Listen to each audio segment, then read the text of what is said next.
Wanita adalah aspirasi negara dalam memacu pembangunan ekonomi, pendidikan dan kesejahteraan masyarakat. Di Malaysia, perniagaan milikan wanita merangkumi 20.6% daripada jumlah keseluruhan perusahaan kecil dan sederhana di Malaysia. Dari jumlah ini, usahawan wanita di Malaysia telah menyumbang sebanyak 69.1 bilion ringgit Malaysia kepada KDNK negara sekaligus mewujudkan lebih 700,000 peluang pekerjaan. Untuk mengetahui lebih lanjut mengenai inisiatif-inisiatif UN Women dan Suhakam bagi memperkasakan wanita, jangan lupa untuk saksikan Soal Usahawan pada 14 Julai 2021 jam 11 pagi bersiaran secara langsung hanya di Facebook rasmi SME Corp Malaysia.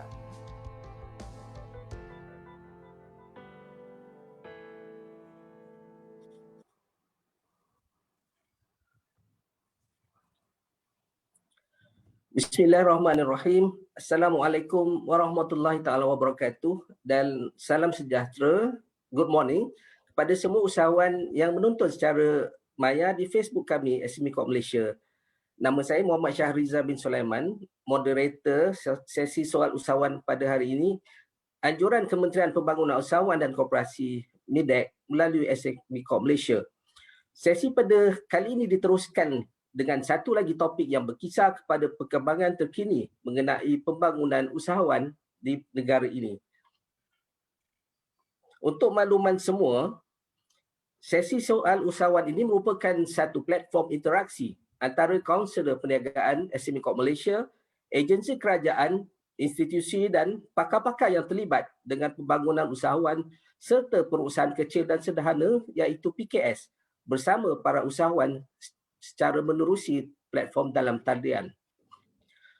Soal usahawan bertujuan untuk berkongsi maklumat berkenaan inisiatif, program pembangunan, aktiviti, latihan, bimbingan, amalan terbaik dalam perniagaan serta pelbagai perkara lain yang berkaitan dengan pembangunan usahawan dan PKS bagi mempersiapkan mereka menghadapi cabaran, terutamanya sewaktu negara kita masih bergelut dengan ancaman daripada pandemik COVID-19. Jadi tuan-tuan dan puan-puan, para penonton yang saya hormati sekalian, apa yang istimewa pada sesi kali ini adalah bersama-sama saya merupakan figura wanita yang memainkan peranan penting bagi topik yang bakal kita kupas pada hari ini. Jadi para penonton nak tahu siapakah wanita-wanita hebat yang saya maksudkan ini?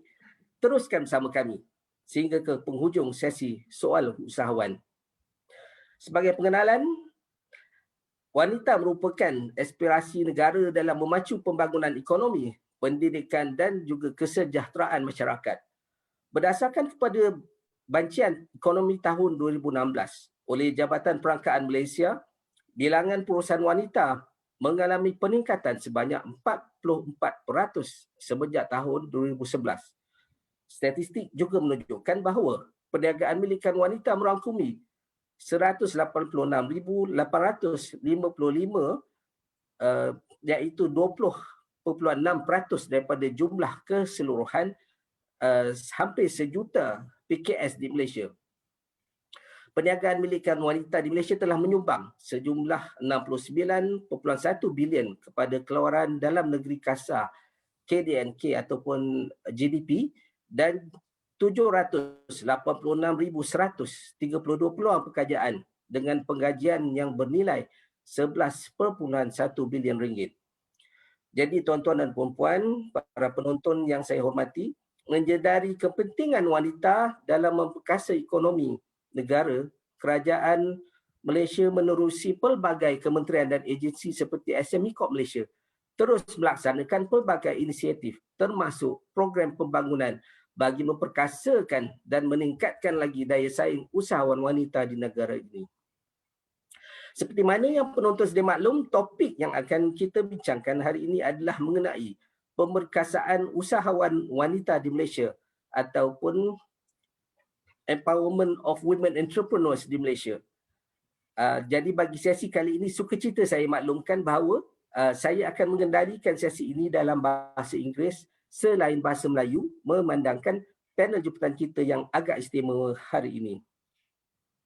So, to begin with today's session, we shall start by introducing the panel of speakers that we have with us today. Online with me right now are three very wonderful and inspirational ladies who are going to share with us their efforts and initiatives in boosting the women empowerment movement in Malaysia and how far this initiative has progressed over the years. Ladies and gentlemen, please allow me to introduce our guest speakers for today. First, I would like to introduce Yang Berbahagia Dato' Dr. Madeline Burma, who is the Commissioner at Suhakam, Suruhanjaya Hak Asasi Malaysia or Human Rights Commission of Malaysia. Welcome, Dato' Dr. Madeline. Thank you for being with us. Ya, terima kasih kerana bersama-sama kami pada pagi ini. Our second speaker, please allow me to introduce Miss Amy Bohm, the International Consultant on Women's Economic Empowerment, UN Women Asia Pacific. We Empower Asia program, who is based in Bangkok, Thailand. Welcome, Miss Amy Bohm.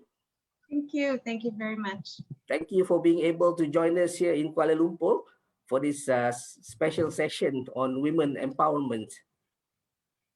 And thirdly, we welcome Cik Archana Pillay, the Diversity, Equity and Inclusion Consultant at Lead Women. Selamat datang, Cik Archana. Thank you.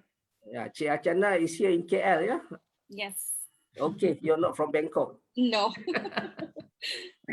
Okay, thank you.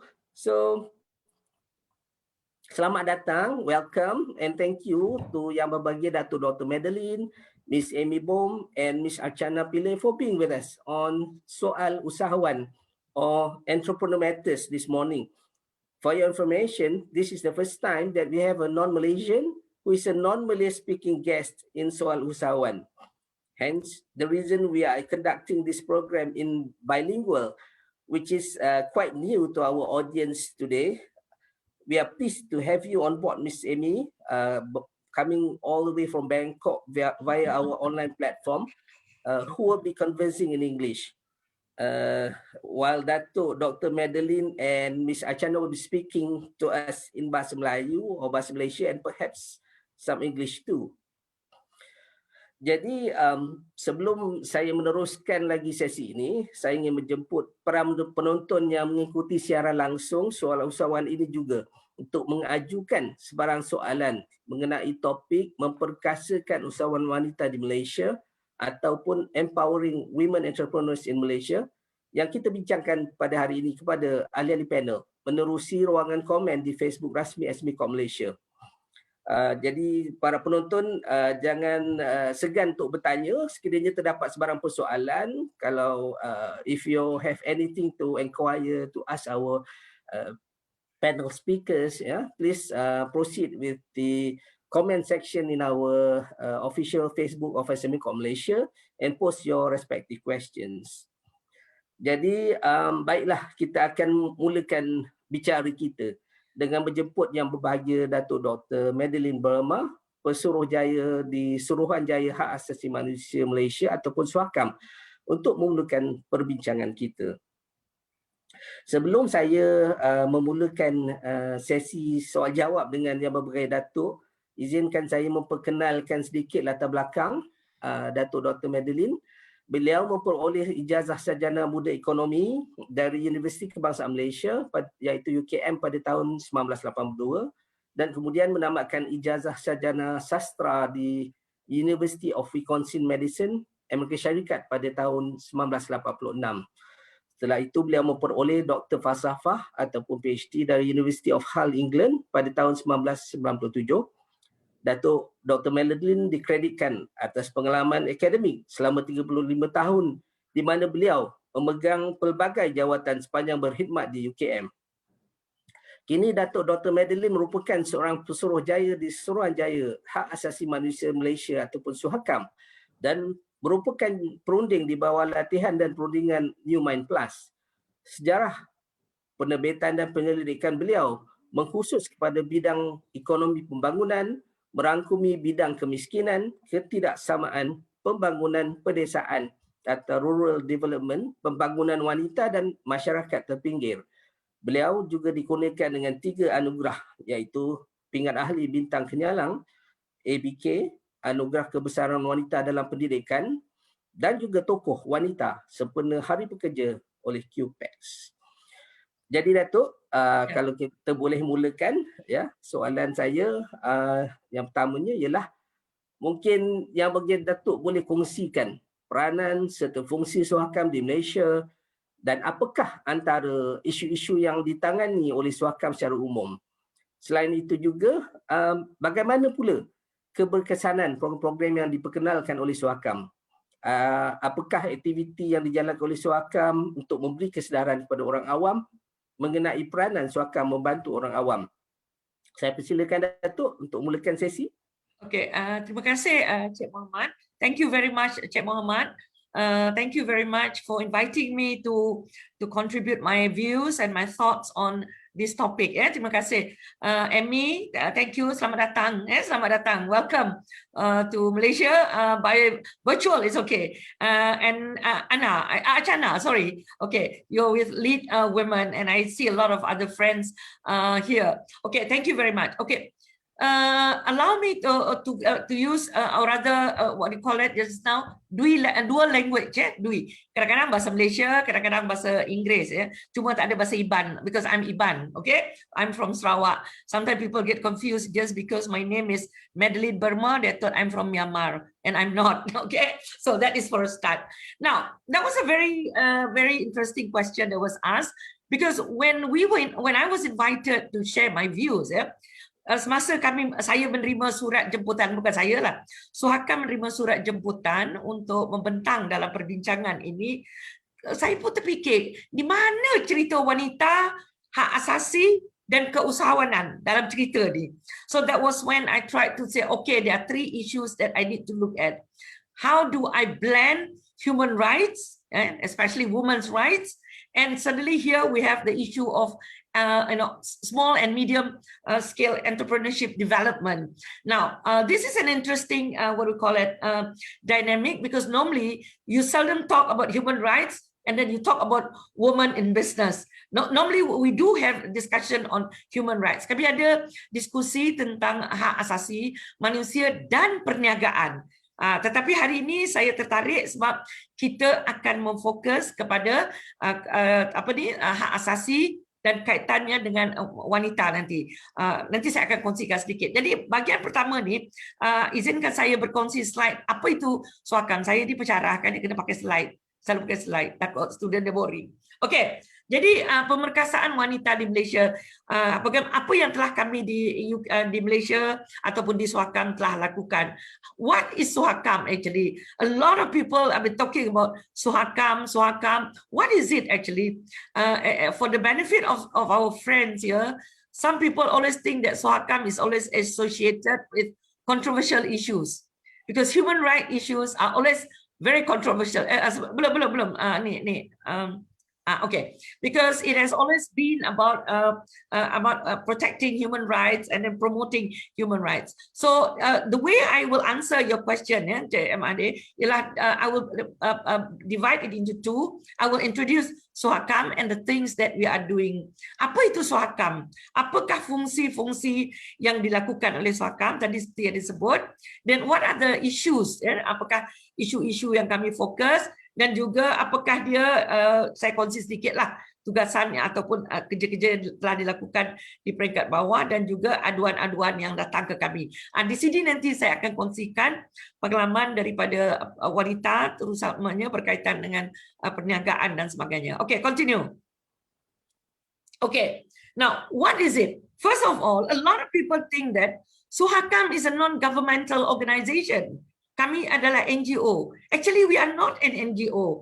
Kami bukan seperti NGO yang lain ataupun NGI ataupun CSO. Kami ini sebenarnya ialah Suhakam itu ditubuhkan oleh Akta Parlimen.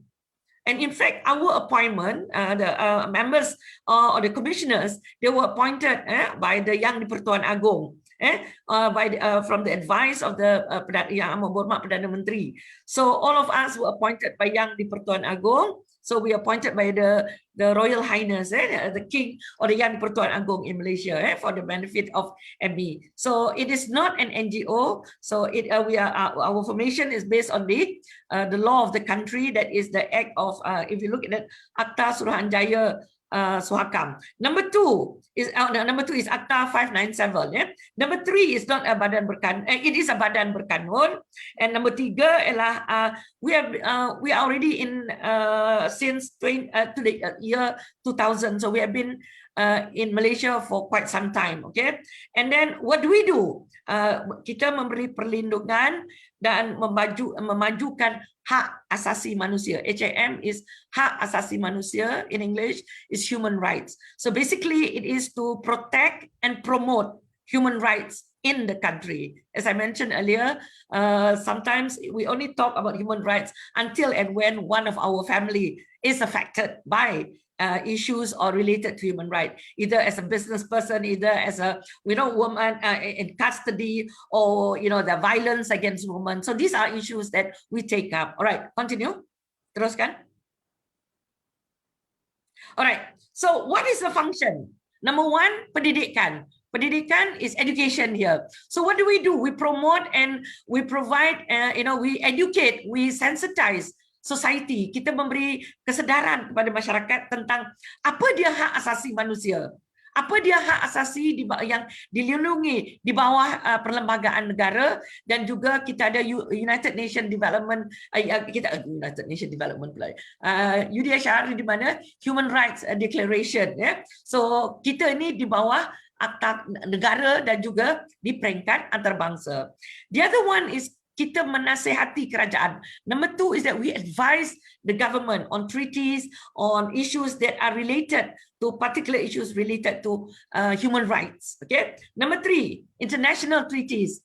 So we have a lot in relation to CEDAW, ISET. So this is where the controversy comes in, because some of Malaysians think that we should not accede to this, because they said it contravenes Malaysian rights or religious rights and things like that. But we as a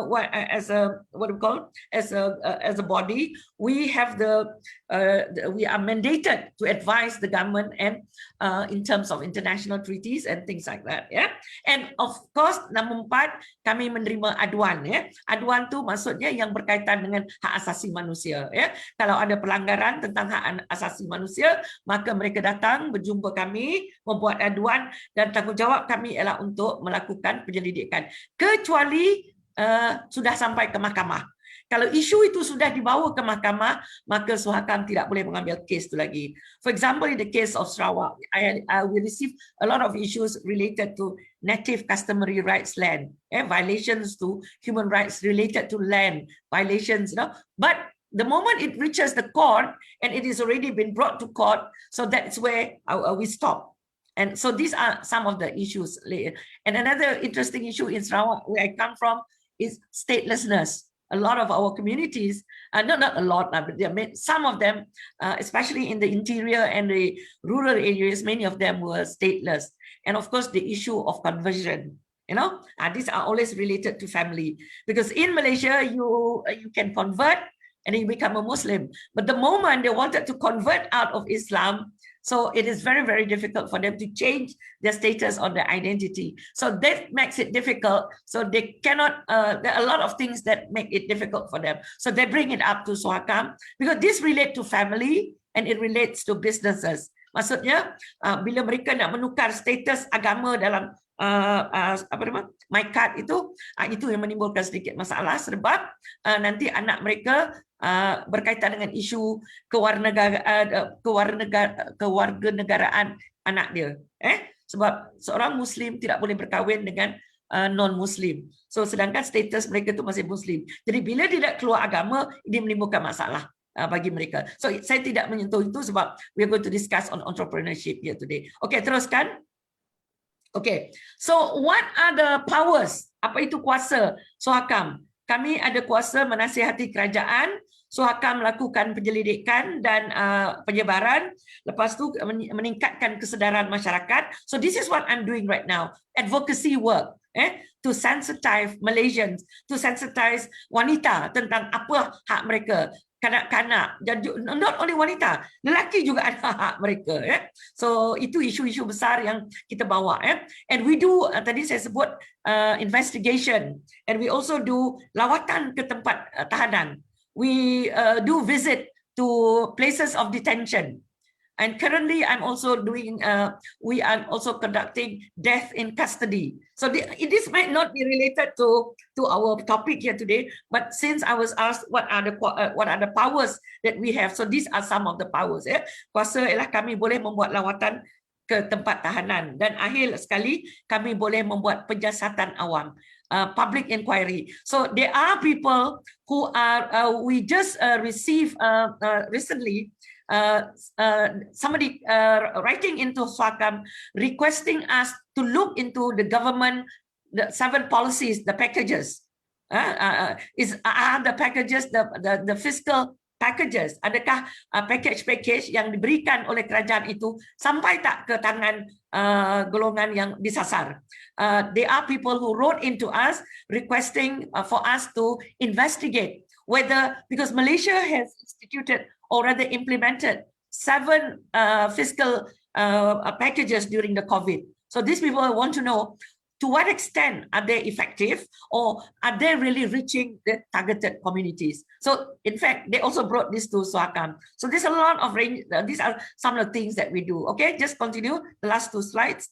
Okay, so these are some of the things that isu-isu yang kami beri tumpuan berkaitan dengan education, berkaitan dengan pendidikan, berkaitan dengan hak ekonomi, economic rights. This is where we are today. Economic, social, and cultural rights, that's where the focus is today. And then berkaitan dengan keadilan dan hak asasi manusia, justice, we are talking about, and agama, religion, and then hak kewarganegaraan, the issue of citizenship, and then hak asasi manusia dan perniagaan, business and human rights. So this is mostly for big corporations, for multinationals who come to work in Malaysia, who open up big companies here, to what extent in terms of handling their workers. So these are issues that we look into. And then we talk also about, to a certain extent, on perubahan iklim, climate change. Lepas tu, penguatkuasaan hak asasi manusia, human rights, and finally, enforced disappearance. Currently, I am involved in one of those because we have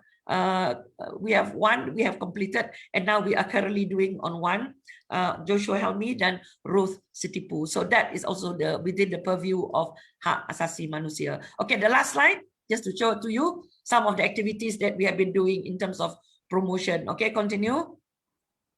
All right, so this is in terms of aduan or rather complaints that we receive. So setakat itu dulu, Tuan moderator, yang boleh saya kongsikan apa itu Suhakam, apa dia kuasa Suhakam, dan juga fungsi-fungsi Suhakam, dan isu-isu yang kami beri tumpuan buat ketika ini. Terima kasih. Terima kasih Yang Bagi Datuk Dr. Madeline atas perkongsian tersebut. Jadi memang menarik sekali lah fungsi dan peranan Suhakam dalam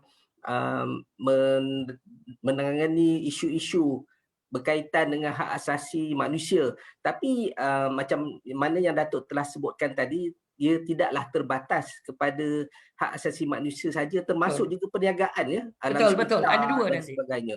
Ya, betul. Jadi saya rasa ruang lingkup bidang kuasa dan juga fokus Suhakam ini tidak hanya terbatas terhadap sesetengah isu, tapi merangkumi satu yang begitu luas sekali. Betul. Jadi saya rasa ini merupakan satu perkara yang amat penting untuk para penonton, terutamanya para usahawan yang mengikuti program kita sesi pada hari ini untuk mengetahui lebih lanjut.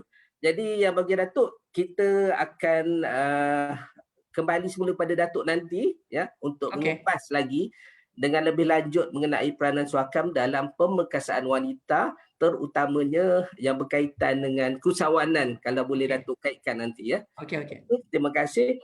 So seterusnya, for the next question, I would like to ask Miss Amy Bong. So I will change bahasa pertuturan saya akan bertukar ke bahasa Inggeris. So I'll be asking this question in English now. Miss Amy Bong, before I ask you the question, please allow me to introduce some of your background to our audience today. So Miss Amy Bong is an international consultant on women's economic empowerment with the UN Women Asia Pacific We Empower Asia program. She also leads the regional UN Women Asia Pacific Women Empowerment Principles WEP Awards process and oversees program coordination for the WEP's Activator campaign in Malaysia. So that's how she's being involved in this session today, overseeing some initiative regarding women empowerment principles in Malaysia. So I would like to ask Ms. Amy Bong the question. You are representing UN Women and We Empower Asia, and we can see that there are many campaigns organized under the UN Women flagship or banner. Can you share with us what are among the initiatives undertaken by UN Women in empowering women in Asia Pacific and the roles of We Empower Asia in empowering women leaders and entrepreneurs through the Women Empowerment Principles, WEPs? Miss Amy, please. Wonderful. Thank you so much. I'm very happy to be here today and thank all of you for accommodating me with my English. I wish I could speak in Malay, but I won't take up too much time in the English only, and I'll try to speak a bit slowly. I just want to open up very quickly with a video, if I can share with you all, that gives a little bit of context to what we'll be talking about today. And it is in English also, but you might recognize the speaker. She is one of our close WEPs champions and We Empower Asia friends, who is from Malaysia. And she just gives a little bit of the context to why women's economic empowerment is so important.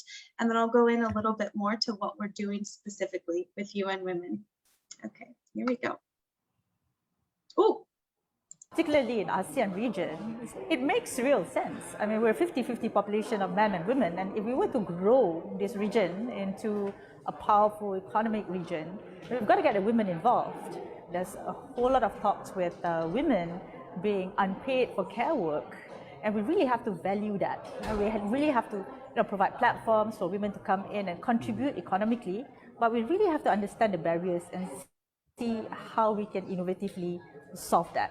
When women comes in and develop economic opportunities for themselves and use that, they'll build their own society, and that will help the region to grow. Wonderful.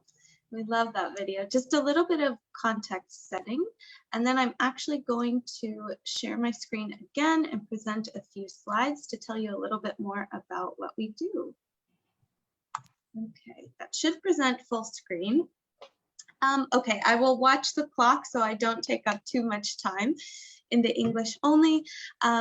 So as you wonderfully presented, we are the We Empower Asia program, a program of UN Women funded by and run jointly with the European Union as our donor. And the fundamental aim of our program is to get more women to participate in and lead in business throughout the Asia Pacific, but also specifically focusing on these 7 implementation countries, of which Malaysia is one of them. And the key areas that we work in, I won't go over all the details, but we have 3 key pillars that we work across. And one is supporting advocacy and working with governments and others to support better policies that could create an overall enabling environment for women to participate and lead and for economic empowerment. And then we have an arm focused on entrepreneurship. And this works both with capacitating women-owned businesses and women-run SMEs, but also working with corporates to encourage them to supply for more women-owned businesses and make sure that they're including women in their procurement opportunities. And then the other arm is our focus on the private sector, where we do work a lot with larger corporates. And the key vehicle that we use to engage the private sector, but also to work with SMEs, are called the WEPs, which you will hear again and again today in many different forms. It stands for the Women's Empowerment Principles. So there are a set of 7 principles that were developed by UN Women and UN Global Compact in 2010. And they were initially designed for large corporates to be able to guide them to become more gender responsive and have better gender equality practices throughout the value chain. So we often visualize it like this, going from the top at leadership in the C-suite down into the workplace, whether that's an office or also a factory setting, and then further down into the marketplace, especially when they're working with women-owned businesses, women entrepreneurs, and also down to the community level, and all of that supported by transparency and reporting of their gender data and practices. And so the WEPS was initially designed for large corporates, but it actually has become very inclusive and also does have a major space for SMEs and even individual entrepreneurs to join. So the WEPS is a global movement. It is absolutely free to join, and anyone can join. You just sign a CEO statement, or the founder or the managing director signs it, upload it onto the website, and then it gets approved, and you join a community of over 5,000. And actually, I just calculated yesterday, and we have about 1,370 WEP signatories in the Asia Pacific region, and nearly 50% of those come from SMEs, who are from companies of 200 employees or smaller. So there's a very definite role within the WEPS to provide an overall framework for small businesses or even individual entrepreneurs to work with gender equality. And there are many ways to showcase efforts when you become a WEP signatory, whether you're a corporate or an individual entrepreneur, to upload case studies or quote cards on the website. And we very much work in 2 different directions with the WEPS to support women entrepreneurs. So when we're working with corporates, and you will hear a little bit more of this later from Archana and the program we've been running with Lead Women in Malaysia, the WEPS Activator campaign, we're working from the top and sort of both sides of the issue. So we often work with larger corporates to guide them to procure and supply for more women-owned businesses, and also ensure that they're supporting women entrepreneurs within their value chain, sort of creating the demand for more women-owned businesses to grow and to be competitive.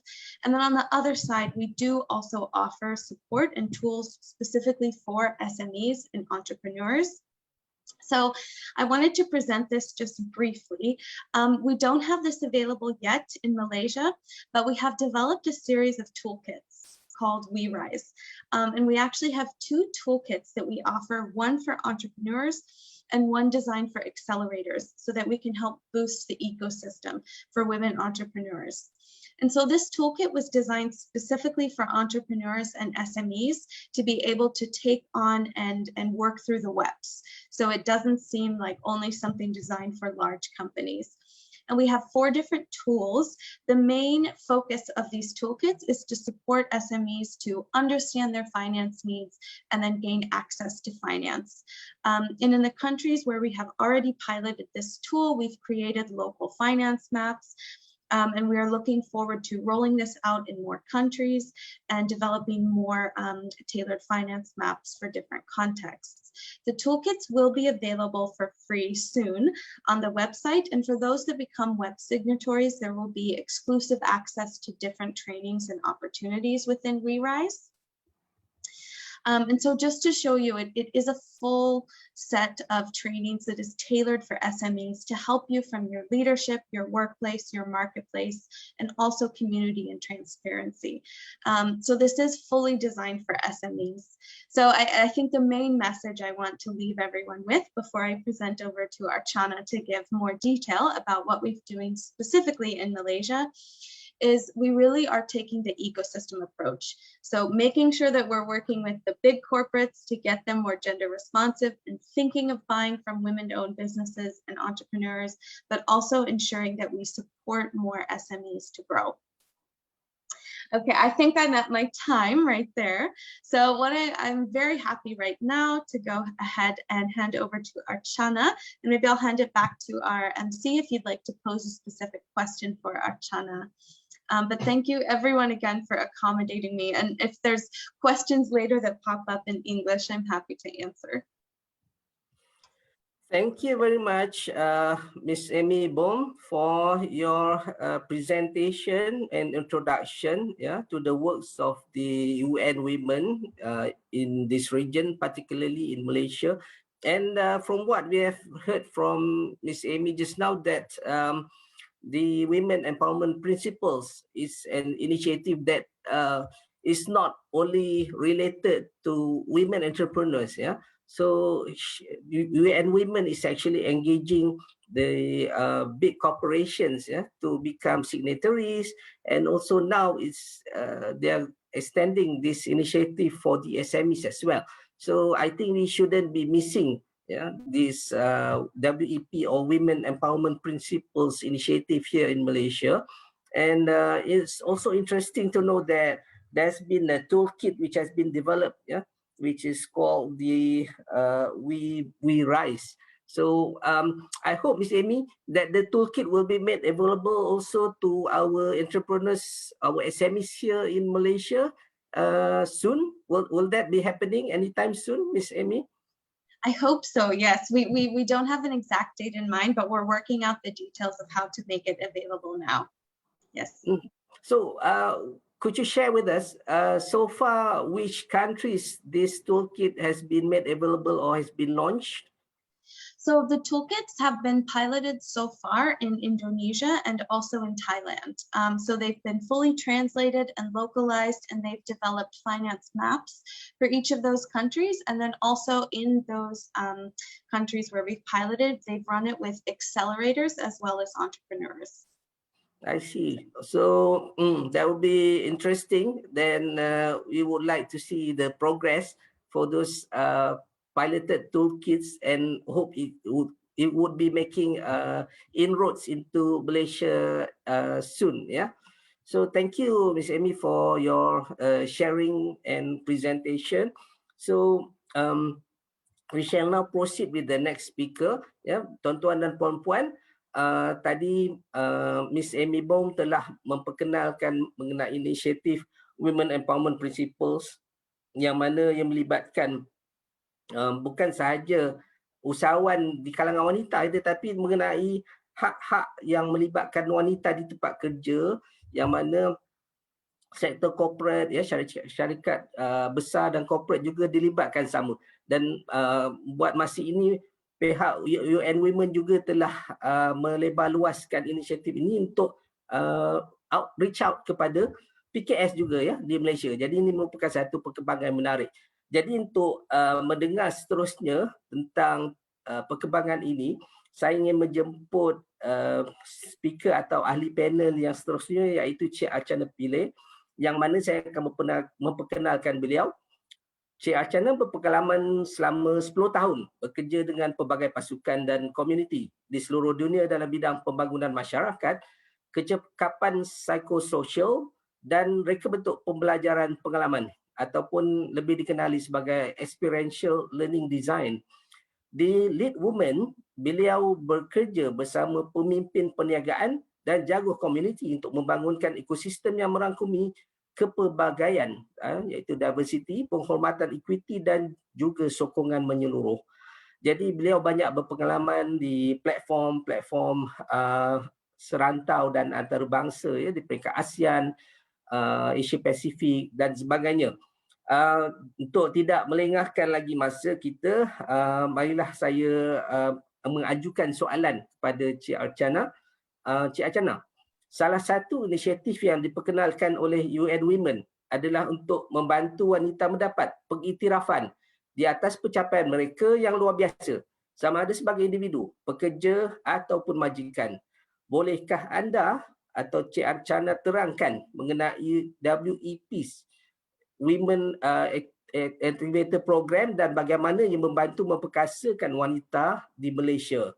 Dan saya juga ingin mengajukan soalan berkaitan dengan WEP Award. Jadi saya difahamkan yang Cik Archana juga terlibat dalam mempromosikan WEP Award ini. Jadi apakah kriteria yang diperlukan oleh We Empower Asia untuk memilih pemenang? Dan mengapakah PKS diberikan tumpuan khusus bagi anugerah WEP bagi kali ini? yang mana WP ini adalah merujuk pada Women Empowerment Principles. Silakan Cik Archana. Terima kasih Encik Shah. Thank you very much everyone. So memang soalan-soalan Encik Shah bertumpukan kepada presentasi saya pada hari ini. So the WEPS Activator Campaign with Lead Women memang berlangsung dengan UN Women. So saya dengan rakan-rakan sekerja saya di Lead Women bekerja dengan Amy dan tim dia untuk melakukan campaign ini di Malaysia. So Amy, can we move on to the next slide? Thank you. So sedikit tentang Lead Women. Lead Women ni satu agensi konsultasi di Malaysia yang wujud dari 2011 dan misi dia memang untuk meningkatkan representasi wanita terutamanya di badan korporat. So kalau kita boleh lihat selepas Lead Women bermula, sekarang representasi wanita di badan korporat di level board memang meningkatlah. You boleh tengok right now I think it's between 25.4 to antara 26% berbanding dengan 7.7% di tahun 2011.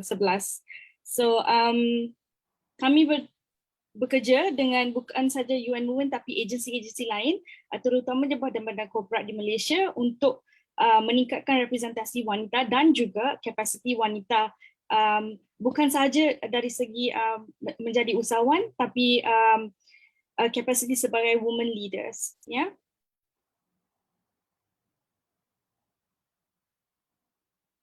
Okay, so the WEPS Activator Campaign di Malaysia telah bermula akhir tahun lepas, November 2020 dan masih berlangsung sampai September 2021 tahun ini. So we have a few more months to go. Dan selama ni kita ada lebih dari 200 syarikat yang telah join campaign ni di Malaysia. Dari segi attending different latihan atau applying some of the campaign tools.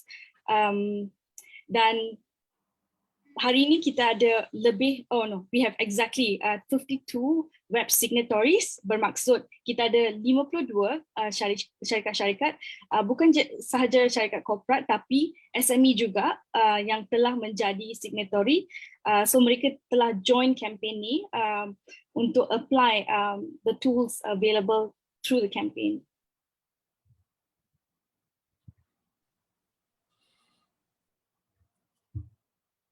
So sedikit tentang the Empowerment Principles Activator Launch.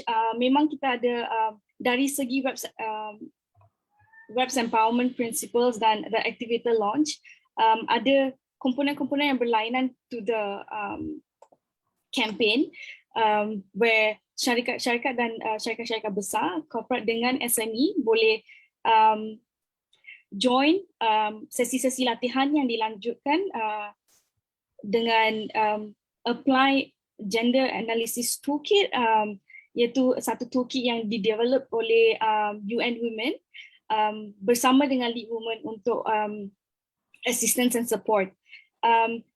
So toolkit ni memang untuk analyze dan assess jurang dari segi gender dalam company atau SME, dan bagaimana kita boleh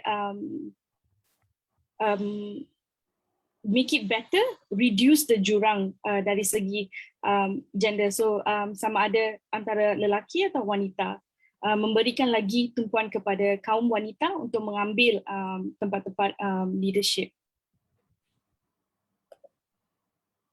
So sekarang kita ada di tahap atau fasa implementasi. So di mana kita nak lebih tumpu kepada pihak-pihak SME. So kita nak usahawan-usahawan wanita terutamanya untuk tampil share dengan kita UN Women dan Lead Women tentang inisiatif-inisiatif yang dilakukan dalam company sendiri dari segi gender. So kalau usahawan-usahawan ada inisiatif-inisiatif yang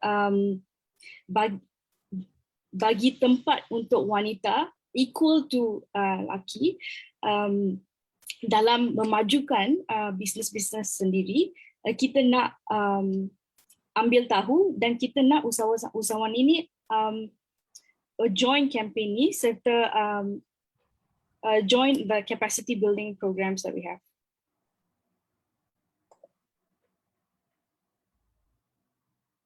So ini merupakan salah satu training yang dilakukan recently, sexual harassment in the workplace. So kalau kita boleh lihat statistik memang menunjukkan di Malaysia, ini statistik dari Women's Aid Organisation ya, satu NGO tempatan yang memang buat kerja dengan wanita dari segi gangguan seksual. So 21% wanita, kaum wanita memang face some form of sexual harassment. So memang ada experience gangguan seksual. Dan antara 21% ni 39% wanita memang report gangguan seksual ni berlaku di tempat kerja ya. So this might be something that mungkin kita are not even aware of. So memang training ni to expose, to educate and to also meningkatkan capacity dari segi understanding apa yang boleh dilakukan bila perkara-perkara ni berlaku di tempat kerja. Tapi Malaysia bukannya satu negara yang faced with this kind of harassment at the workplace.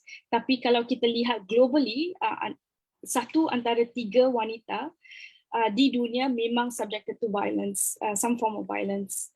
And antara 1 to 3 ratio tu hanya 40% yang 40% ya who experience violence seek any help. So yang tampil depan untuk dapatkan support yang sepatutnya untuk keluar dari situasi sebegitu. So we actually work with a specialist. So kita Lead Women dengan UN Women dapatkan satu specialist yang memang kerja dia dalam area gejala seksual di tempat kerja untuk develop modul-modul yang relevan untuk tempat kerja untuk syarikat-syarikat yang join campaign webs. So we are proud to share yang Malaysia dah ada 52 signatories untuk campaign ni. And antara signatory ni kita juga ada SME yang dah join kita. For example, Kido Care, we have Q3 Management Solutions. Lead Women juga merupakan one of the SME. So we are looking forward. Kita nak more SMEs to join as signatories and also apply to the awards. So sekarang tadi I share about the webs activator campaign. Sekarang saya akan share sedikit tentang the awards. So the UN Women Asia Pacific Webs Award memang buka untuk SME juga. In fact, I'll get into that a little bit. This award is to recognize untuk memang an opportunity bagi SME tampil to be known for providing workplace gender equitable workplaces. So ini memang opportunity untuk SME untuk showcase your initiative yang dilakukan dalam syarikat-syarikat sendiri yang untuk memperkasakan wanita dalam tempat kerja. Yeah, and this campaign is already ongoing. Dia dah mula from 31st May dan aplikasi ni akan tutup July 31st. Whereby you only have about ada tinggal lagi 2 minggu lagi untuk put in your applications. Tapi it's simple and I'll go through the steps in a bit. Nak share sedikit tentang the previous Webs Awards winner 2020, Q3 Management Solutions, Emilia Wati Zainul. Seperti mana yang I share tadi, Q3 Management Solutions merupakan bukan syarikat corporate besar tapi SME. And SME memang menang one of the awards last year dalam kategori leadership commitment. So this is why kita nak memupuk lebih lagi SME to join because you really stand a chance to win in one of the categories at least. Tentang kategori ya, so there's all together 1, 2, 3, 4, 5, 6 categories. Dan SME memang dijemput untuk apply to any category. So kita akan memilih 3 SME champion di mana SME akan bertanding antara SME dan bukan bersama corporate. So whereby you will stand more chance to win in the SME pool. Tapi yang saya nak emphasis kat sini ialah you can apply to any of the categories. Bukan limited to leadership commitment or gender responsive marketplace alone, for example. Yeah, and we will pick 3 SME champion. So the application process, kita tinggal 2 more weeks ya, 2 lagi minggu. So the first step is you go online to www.asiapacificwebsawards.org. Aplikasi ini memang online, which makes it easier. So all you have to do is go online to the website. Number 2, you can pick a language. Unfortunately, we don't have Malay language there. But kalau tuan-tuan dan puan-puan nak tolong atau support dari segi aplikasi, that is something Lead Women and UN Women can do as well. We will share our links to reach out to us at the end.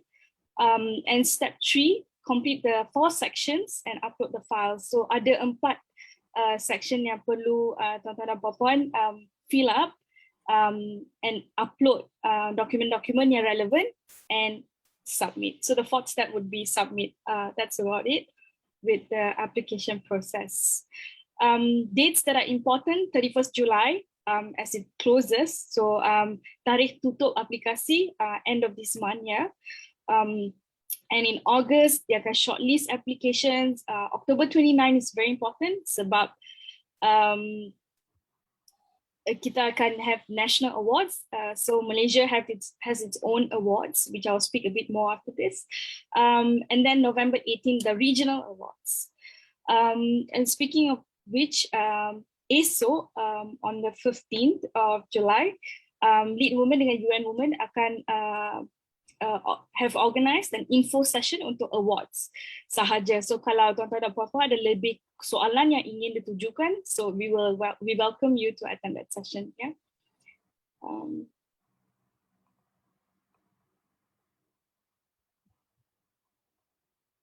All right, so that's about it from me, Mr. Shah. I hope I answered your questions. Yeah. Okey, terima kasih banyak. Thank you Miss Achana atas penerangan tentang Women Empowerment Principle ataupun WEPS Activator Campaign dan juga award ya. Jadi bagaimana yang telah diterangkan oleh beliau tadi, program anugerah ni masih lagi berjalan dan dibuka selama lagi 2 minggu ya. Jadi bagi PKS di luar sana yang masih berminat ataupun belum lagi sempat menyertai ataupun menyerahkan pencalonan masing-masing, bolehlah berbuat demikian dan juga boleh berhubung dengan pihak Lead Women ya lepas ni.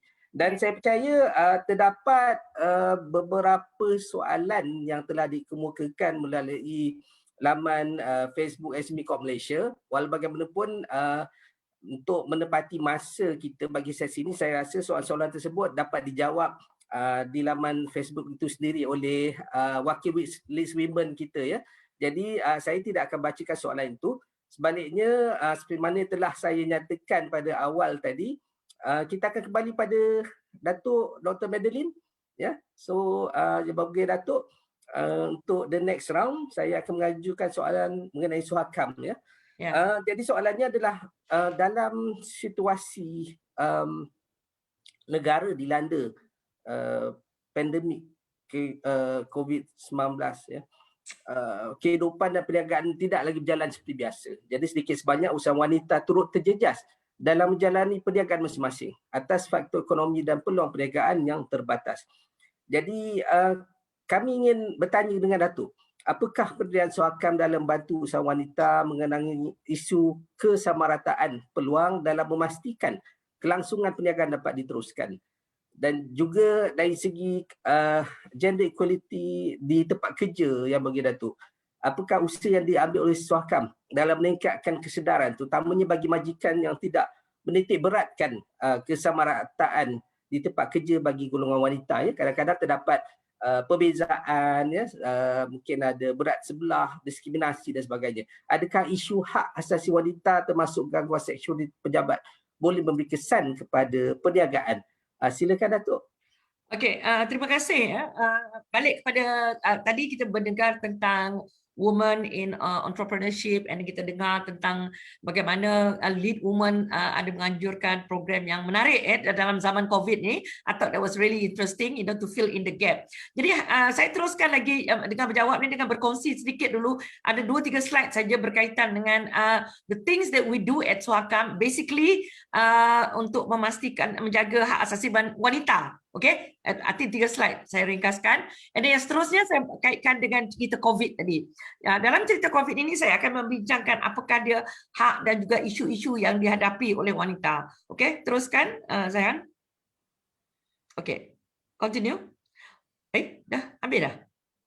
Okey, ini. Kalau kita lihat di sini, when it comes to women, ya, Suhakam mempromosi hak wanita berdasarkan 3 kerangka yang utama, ya. Iaitu pertama sekali ialah in terms of our undang-undang negara kita, Perlembagaan Persekutuan, in terms of kalau kita tidak, dia kata nombor 1 ialah tidak boleh ada diskriminasi. There should not be any discrimination in terms of religion, in terms of race, in terms of ethnicity dan sebagainya. This is very much being protected by the Malaysian law. Itu nombor 1, nombor 1, hak asasi itu. So tidak kira siapa-siapa, asalkan dia tu adalah hak warga negara Malaysia, mereka dilindungi dari segi hak mereka, ya. Okey, kedua ialah what you call as UDHR, United Nations, in terms of hak asasi sejagat. Ada 20 lebih hak asasi ini, dan kita tahu ada perinciannya. Dan yang ketiga ialah berkaitan dengan SIDO, ya.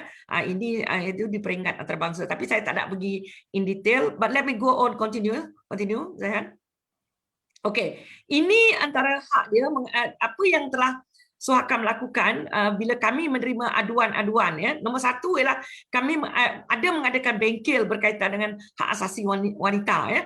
It can be women, it can be businesses and things like that. We do share. Nanti saya ada last slide saya nak tunjukkan kaitan dengan soalan yang diajukan.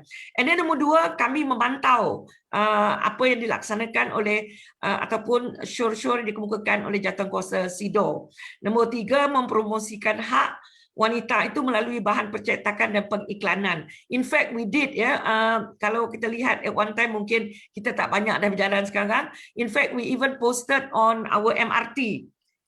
Di mana peranan yang dimainkan oleh Suhakam. People can come in. It was a massive, what we call it, promotion. We even have all the posters on MRT, and we also have on radio and on TV, but not as much because I did that for Sarawak, because when we talk about rights, because in Sarawak they still rely on radios rather than other media. Of course, social media we do a lot in terms of promoting human rights and especially including women's rights. And lepas tu, of course, tadi saya sebut menasihati kerajaan tentang undang-undang. Teruskan. Okay, these are some of the issues, before I come to the slide to answer your question. These are some of the issues yang banyak dibincangkan bila di tempat kerja. Satu ialah berkaitan dengan kesaksamaan peluang dari segi kenaikan pangkat. Jadi Suhakam seperti juga agensi biasa, benda ini satu, kami menerima aduan. Nombor 2, kami melakukan libat urus, ya. Meaning to say we do sensitize in our apa kami katakan, ya, Suhakam bersama masyarakat. Kami membuat perbincangan dengan masyarakat, meningkatkan kesedaran masyarakat tentang hak mereka untuk mendapat kelayakan. They call it saksama, bukan sama rata. It's not equality, maksudnya mesti sama-sama. What we mean is individu itu menerima haknya mengikut what we call equality yang dimasukkan di sini. Dia macam beginilah, seorang gemuk dan seorang yang kurus. Dia tak boleh dapat baju yang sama saiz.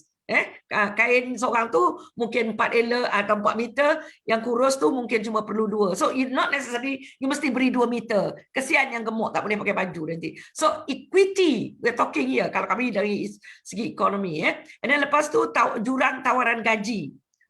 Kadang-kadang kita lihat especially in the private sector, these are big issues. whereby there is discrimination in terms of take-home pay, because sometimes women, according to many of those in the private sector, dia kata woman punya productivity is always associated to the number of working hours. So dia kata compared to men, dia kata women are less productive, so they should be paid less. So, but women have been fighting that for equal pay, for equal jobs, you know, that kind of thing. Okay, gangguan seksual tadi sudah disebut oleh Archana, benda ni memang kita dengar, sebab konsep gangguan seksual ini bukan semestinya dia mencuit you ke cubit you. Kadang-kala benda tu bila dia menyebut sesuatu atau dengan cara bercakap, it goes both ways. It's not necessarily man against woman, it can go also woman against man. So that's why it's called gender. It's not male against female or female against man, ya. Lepas tu stigma yang dihadapi oleh bekas banduan. Ini banyak kami hadapi. Mungkin orang lain tidak bincang. Kami di Suakam banyak membincang, because many of them, you know, wanting to start a new life after what do you call it? After their term, they completed their term, serving their term di tempat tahanan, di pusat tahanan dan sebagainya. But they have a lot of difficulties. And in fact, from the work that we do, we find that Malay women face more difficulties, more stigma, you know, being accepted by the community. So we need a lot of engagement with them, bekerjasama dengan mereka. In fact, kami bekerjasama dengan pihak penjara bagaimana untuk memastikan wanita ini dapat berniaga. Sebab ramai di kalangan mereka ni nak memulakan perniagaan. Tapi the moment orang tengok you know, stigma ini masih kekal. So perkara ini sangat penting. That's why people like us, we look into that stigmatization of mereka yang bekas banduan. Walaupun mereka ini mempunyai potensi untuk apa kita katakan second chance. Okay, yang ketiga, beban tambahan di musim COVID ni memang ketara lah. And then lepas tu kekurangan akses maklumat kepada bantuan kerajaan. Okay, can we show the last slide? Okay, this is the last slide. Silap woman dan perniagaan, wanita dan perniagaan. Now, Suakam, we have what we call, kita sekarang ada sedang membuat kerangka dengan bahagian hal ehwal undang-undang Malaysia berkaitan dengan business and human rights. But this one is more focused on big businesses, termasuk juga dengan tadi yang disebut tadi pekerja di ladang, ramai mereka tu dieksploitasi. Okay, so isu ini banyak dibincangkan dan kami sekarang memastikan bahawa benda ini dilindungi. Now, yang saya nak bincang adalah 2, 3 dengan 4 ini perkara yang saya rasa sangat perlu diberi perhatian ketika ini. Hak asasi semasa COVID, okay? Human rights during COVID, what we call the gendered effect of COVID-19. Sebab kesan COVID does not have equal impact in terms of gender on male and female, okay? They have different impact. Similarly, in terms of business, because kalau kita tengok business, now let's go into number 3. Business, wanita ni ramai terlibat dalam tadi disebut, tiny, small, medium pun very rare you find women, in fact, that only a very few, but many of them may be from families. Most women are mostly in tiny and small, and in fact, they dominate what we call the informal sector. And particularly in Malaysia, the informal sector is, if you look in some states, it's almost dominated by women. Kalau kita tengok Kelantan, dan juga kalau kita tengok di luar bandar tu, majoriti wanita yang terlibat dalam sektor tidak formal. Tapi kalau kita tengok pada mulanya, package rancangan fiskal lebih kepada sektor yang formal. Jadi ramai di kalangan wanita yang kurang pendidikan. Saya menyebut tentang mereka yang datang berjumpa kami, dan ada yang WhatsApp saya sebagai individu, and me because I do work with NGOs. Mereka datang, many of them do not have information. Macam what Archana and also Emmy was sharing is something that people have internet access. They know what is happening, but there's so many out there, especially indigenous women. Because I come from Sarawak, where there is a high percentage of women who come from the indigenous community. Many of them, 1, very low education. Number 2, oh my goodness, don't talk about 4IR here. In Sarawak, I'm talking about Sarawak, we're not talking about Malaysia, because they are different in terms of what we call connectivity. So rural Sarawak, and in Malaysia, we should not divide just urban and rural. In Malaysia, we should divide by 4 categories. 1, cities, bandaraya. Macam Kuala Lumpur, Kuching, Kota Kinabalu. The situation sangat berbeza dengan bandar. Bandar will be the towns. These are the bigger towns. Now, that differs from the third category, which is luar bandar or rural areas. Now, in Sabah and Sarawak, and to some extent di Kelantan juga dan we even have interior where you can take 7 hours to reach a place. So the accessibility to knowledge, to information, although a lot of interest among them, to go into businesses, but I think during this COVID, a lot of opportunities are being provided. Kerajaan banyak memberi peluang kepada mereka, tetapi akses mereka kepada maklumat, connectivity, gadget, tak payah bercerita banyak pasal sekolah, just about access to maklumat. Malaysia is the only country where we did very well in our public exam, so record breaking, so we must salute all our teachers and everything, but never mind, let's go into that later. Okay, so package rangsangan. Now, if we look at the fiscal stimulus packages, mostly it is being given to head of household. Now, in our society, head of household, kalau you tanya ke ketua isi rumah, siapa biasanya? Is mostly male. Walaupun the husband is not at home, in my community, in the indigenous community, ramai lelaki keluar, bekerja, berjalan, pergi ke Singapura, pergi overseas untuk bekerja. Tetapi when it comes to the status of head of household, they always say is male. Okay? Now, when it comes to male, I remember when we did the Bantuan Prihatin, the handouts given to women, the access to knowledge, information is mostly directed, sorry to say, or rather it's more accessible to the males rather than our female.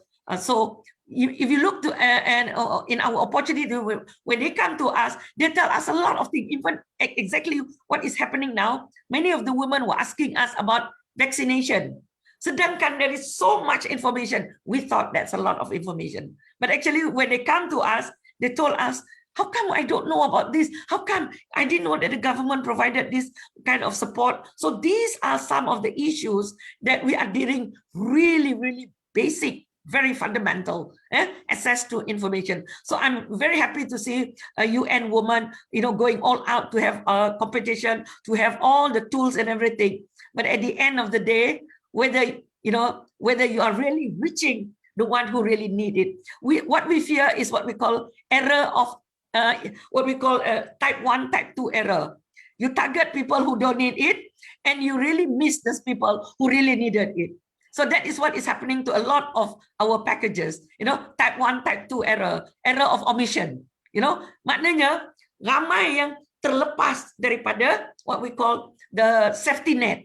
That is what we are really worried about. Okay, ketua isi rumah, or is it ketua keluarga? So bantuan diberi kepada lelaki, once you give to the men, like bantuan sarahan, many of them, maybe they spend 80% of it on themselves. But if you give it to a woman, they spend 80% on their family. Sometimes they don't even have any for themselves. And this is basically, this is well understood. I think everybody knows, most of us who work with women, we know about that. So in terms of access, and then of course in terms of vulnerable groups, kumpulan rentan, we call it here in Malaysia, ME is called kumpulan rentan. Rentan means vulnerable. Who are they? The indigenous community. Not only the indigenous, the women is double jeopardy.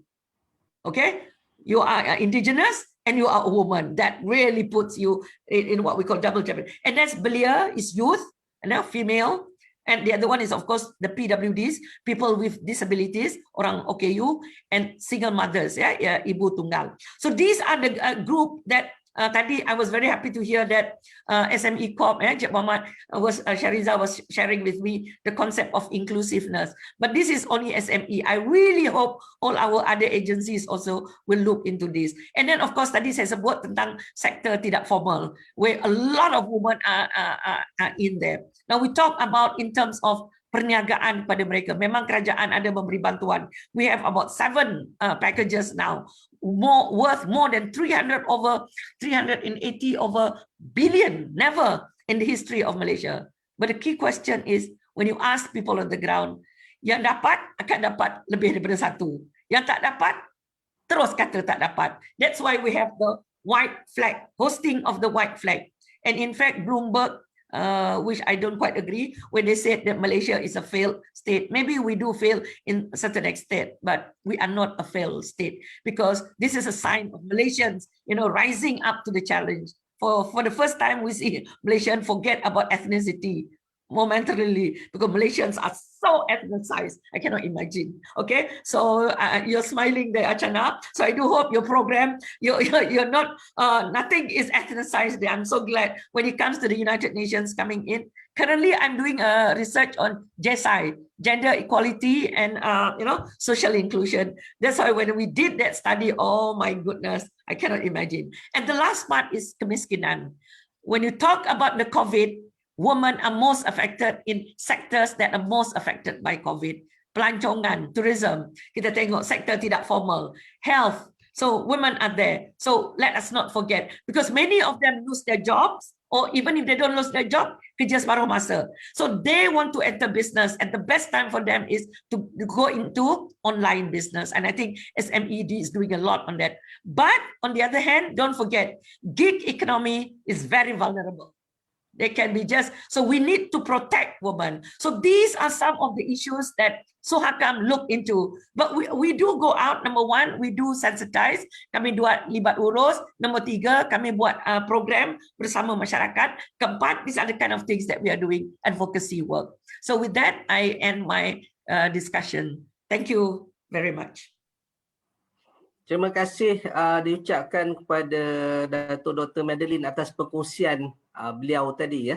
Jadi begitu menarik sekali yang telah dikongsikan oleh Dato' ya. Banyak usaha-usaha yang melibatkan Suhakam, melibatkan hak asasi ya, hak asasi dari segi bukan manusia sahaja ya, wanita, dan juga tentang pencarian rezeki ya, bagaimana wanita juga terjejas akibat ketidaksamarataan hak dan sebagainya yang berlaku ya, sama ada di tempat kerja ataupun dari segi bagaimana untuk menyara, menyokong, membantu keluarga dan sebagainya. Jadi saya rasa disebabkan masa kita amat terbatas, jadi kita telah pun berada pada penghujung sesi soal usahawan pada hari ini. Dan saya percaya banyak input, perkongsian, ya, maklumat yang telah dikongsikan oleh ketiga-tiga ahli panel. Jadi apa yang kita nampak di sini adalah usaha untuk memperkasakan usahawan wanita ini adalah satu perkara yang sepatutnya dilakukan secara berterusan, yang perlu digeling tenaga antara institusi-institusi tempatan dan juga di peringkat antarabangsa ya, seperti di UN sendiri ya, UN Women dan sebagainya. Dan ini akan membantu dari segi kesedaran dan juga bagaimana wanita dapat melonjakkan lagi tahap kesediaan dan juga capaian mereka dari segi prestasi menjalankan perniagaan dan juga menyeimbangkan antara kehidupan dan juga perniagaan. Jadi kita harapkan supaya Suhakam dan juga institusi lain seperti UN Women, Lead Women dan sebagainya akan bekerjasama pada masa hadapan ya, untuk melihat dari segi aspek lebih menyeluruh tentang agenda pemerkasaan wanita, khususnya buat usahawan kita di Malaysia. Jadi saya tidak ingin memanjangkan lagi sesi pada hari ini. Dengan itu saya ingin mengucapkan berbanyak terima kasih kepada ketiga-tiga orang ahli panel kita, iaitu Yang Bahagia Dato' Dr. Madeline Burma. Thank you very much Miss Amy Bom from UN Women, and also kepada Cik Archana Pillay daripada Lead Women yang telah berkongsi banyak maklumat yang berguna kepada kita semua.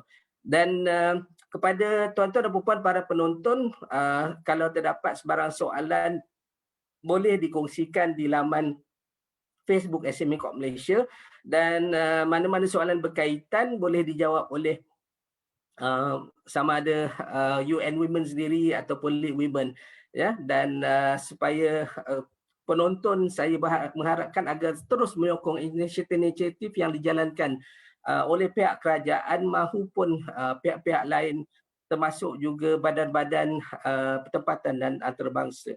Dengan itu, akhir kata saya mengucapkan terima kasih sekali lagi kepada yang bagi Datuk Dr. Madeline, Miss Amy Bom, thank you very much for joining us today, and also kepada Cik Achan Apileh yang telah sudi meluangkan masa bersama kami di sesi soal usahawan anjuran SME Corp Malaysia. Until we meet again, hingga kita bertemu lagi.